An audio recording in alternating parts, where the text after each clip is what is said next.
ሮቤልን በጥፊ መታችው። ሮቤልም እጅግ ደነገጠ። ማርቲም ሮቤልና ህይወት በመንገድ ላይ እየሄዱ እያለ ፎቶ አንስታ ለራይል ልካላት ነበረ። ራይልም ያንን ፎቶ እንደተመለከተች እንዴ ከኔ ጀርባ ምን እየተካሄደ ነው?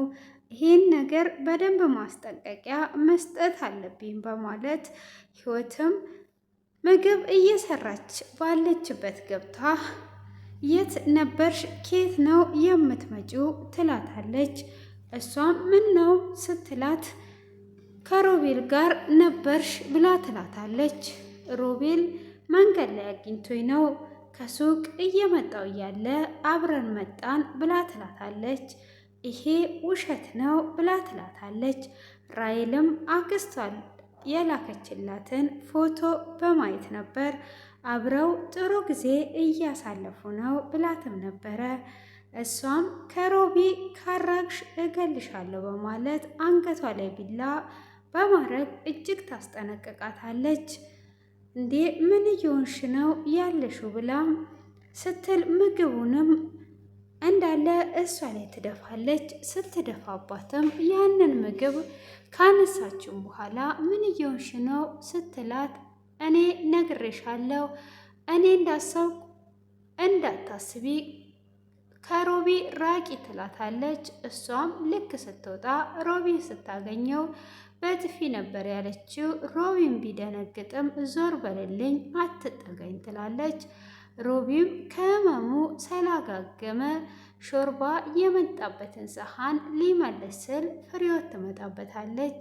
ሰላም ምነው ፊት ጭር አለ ብላ ስትጠይቀው አይ አሞኝ ነበረ፣ ይሄም ሾርባ የመጣልኝ ነው፣ ናርዲ ያመጣችልኝ ነው በማለትም ይነግራታል። እሷም እሺ በጣም ጥሩ ነው፣ በጣም ይጣፍጣል፣ ከልብ እንደማመሰግን ንገሪልኝ ይላታል።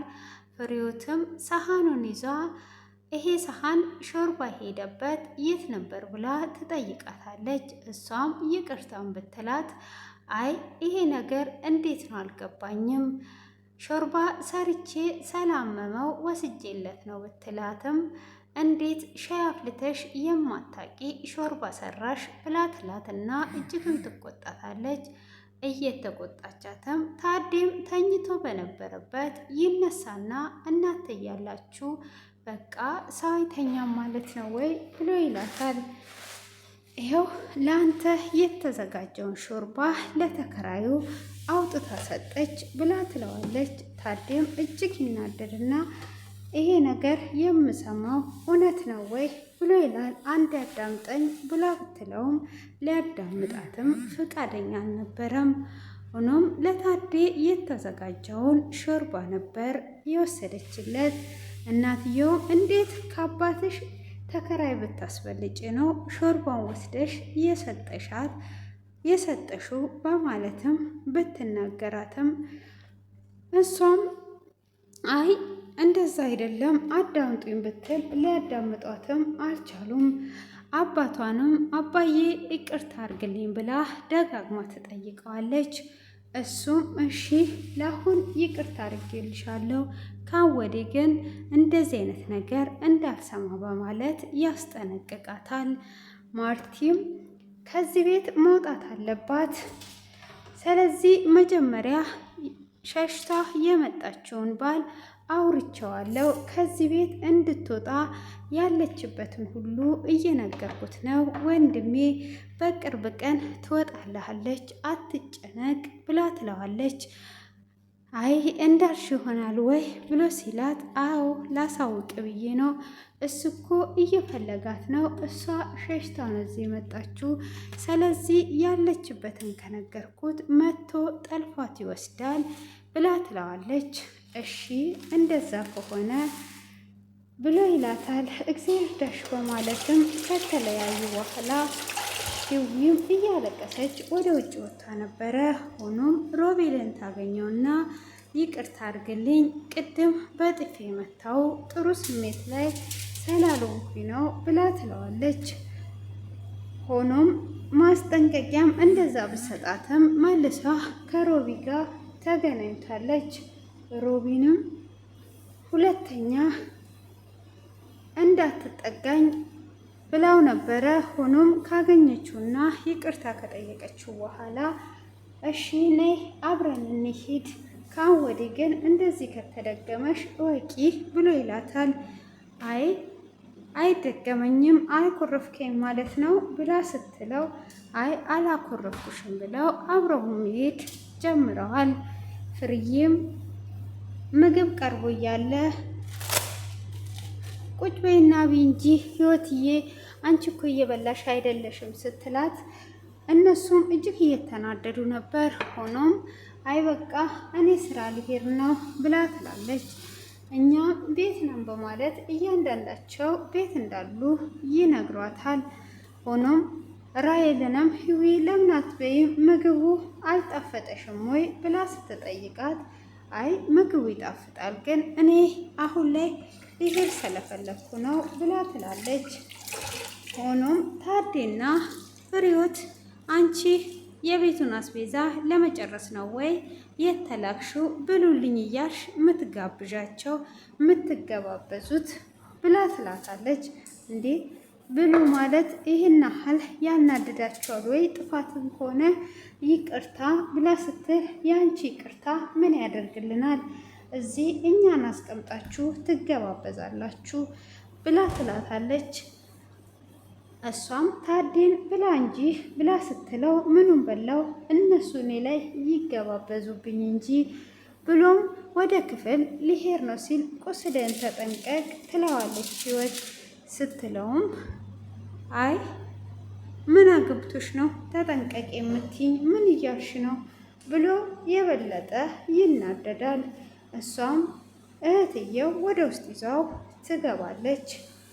እነሱም እንደማይተዋትና እሷ ወደ ትዳሯ እንድትገባ ፍርዬ ሳታቅ እሱም የልጁ እንደሆነች ፍርዬ እንዳታቅ ቶሎ ብሎ እንድትሄድ ከእህትየው ጋር እየተባበሩ ይገኛል። እሷም ይሄንን የማታቅ ዛሬ ፈተና አለኝ ወደ ፈተና ሊሄድ ነው ብላ ትላለች። ራሔልም እኔ ከፈተና በኋላ የማገኛቸው ጓደኞቼ ስላሉኝ እቆያለሁ በማለት ከቤት ትወጣለች። ፍርዬም አሁን ስራ መሄድ አለብኝ ብለው ሁሉም ወደ የአቅጣጫቸው ይሄደዋል። ሆኖም እዚህ ጋር ደግሞ ህይወትን ለማስጠለፍ ጎንበስ ቀና እያለች ነው። ባሏንም ካወራችውና ያለችበትን ቦታ ከነገረችው በኋላ መቶም ከዚህ እንዲወስዳት ልታደርግ ነው። ይሄንን ከታዴና ከፍሬዎት ውጪ የሚያውቅ ሰው የለም። ይሄንን በማድረጓ ፍሬዎት ሳሰማ ህዊ ከዚህ እንድትወጣ ለማድረግ እንግዲህ በዚህ አይነት መልኩ እያረጉ ነው። ራሔልንም ወደ ራስሽ ተመለሺ፣ አንቺ ለምንድን ነው ህይወትን እየቀረብሻት እያለቻትም ነው። ህይወትም ህዊ ፀጉሯን ልትሰራ ክላሷ በገባችበት እያመነጨጨቀቻትም ትገኛለች። እንዴት ነው ክላስ የምትገቢው? በይ ውጭልኝ፣ ምን ልትሆኚ ነው እዚህ የመጣሽውን? በማለት እጅግም እየተናገረቻት ቢሆንም እሷም እሺ በማለት ሁሉንም ነገር እያሳለፈች ትገኛለች። ሆኖም ህይወት አሁን ላይ እጅግ እያሰቃያት በግራና በቀኝ የምታዝንላት አንድ ሰው ብቻ ናት። እሷም ፍርዬ ብቻ ናት የምትረዳት፣ የምትረዳኝም እሷ ናት በማለትም ተናግራለች። እሷም ለምንድን ነው ግን የምትረዳሽ እያሏትም ይገኛሉ። ውድ የዚህ ቤት ተከታታዮች ሰላም ጤና ይስጥልኝ እያልኩኝ በቀጣይ ቪዲዮ እስክንገናኝ ድረስ የእግዚአብሔር ሰላም ከእናንተ ጋር ይሁን። ውድ የቻናል ቤተሰቦች ሰብስክራይብ እና ላይክ ማድረጋችሁን እንዳዘነጉ በዚሁ ላሳስባችሁ ስለምታደርጉም ከልብ እያመሰገንኩኝ እንግዲህ በድጋሚ እስክንገናኝ የሀገራችንን ሰላም እያሰብን ሁላችንን እንጸልይ። ለሀገራችን ሰላም፣ ፍቅር፣ አንድነት ይብዛልን እያልኩኝ በወዲሁ እንለያያለን። በትዕግስትም እስከዚህ ሰዓት ስለተከታተላችሁኝ ከልብ እያመሰገንኩኝ ከወዲሁ ለያያችኋለሁ። መልካም ቆይታ ይሁንላችሁ። ተባረኩ። ባይ ባይ።